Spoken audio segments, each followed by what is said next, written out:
Hi guys, this is John Adamson, the Rehab and Documentation Guru. If my voice is sounding a little husky, it's because I've just gotten done doing 3 days of back-to-back presentations for about 6 hours. So voice is always a little bit rough first day back home. Today I want to talk about the fact that over this weekend I got a chance to meet, there's probably around 160 therapists that total attended my course.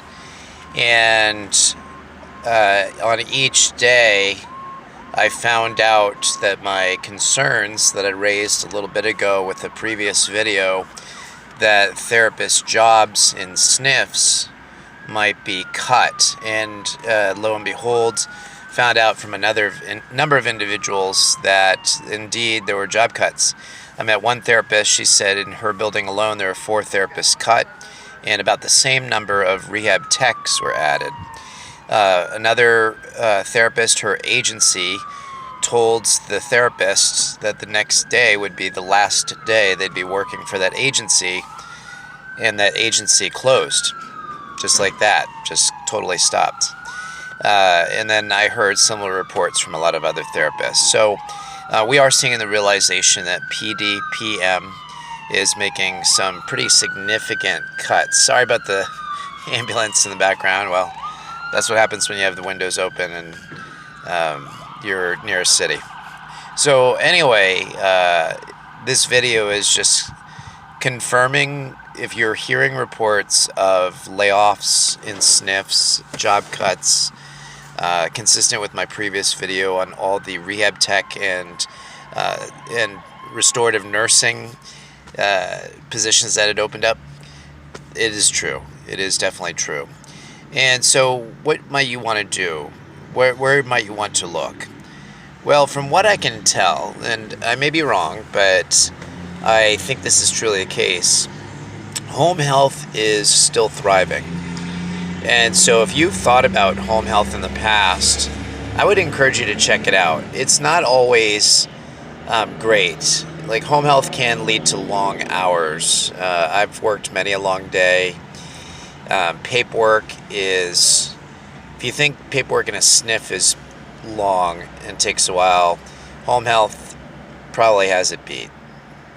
You don't have the same volume of patients, but per patient you have definitely more paperwork. So you're going to be working on your own time. A lot of home health agencies pay by the visit. Even though you might be a salaried employee, you're still going to get paid per your productivity. Some home health agencies are pushing ridiculously sounding productivity standards. I know that one home health agency, according to a therapist that came to my course, was pushing therapists to do 7 and 8 visits a day.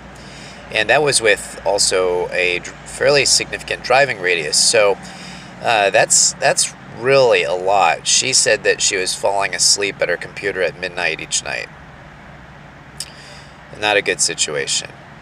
But if you want a guarantee of a job, home health may be an avenue for you to go into. And of course, outpatient. You know, outpatient ultimately will benefit from some of the cuts in Part A. Now, the reducing reimbursement that we're going to see in the future for Part B will have an impact on salaries. And unfortunately, outpatient is one of the lower reimbursed positions out there.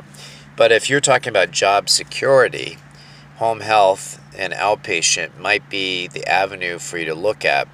I also spoke to I was teaching at a pediatric hospital just yesterday. And I spoke with some of the therapists there, and they said that right now it appears their end of the world, pediatric therapy, seems to be relatively untouched. And so, you know, that might be an avenue if you think you might want to make the jump to peds.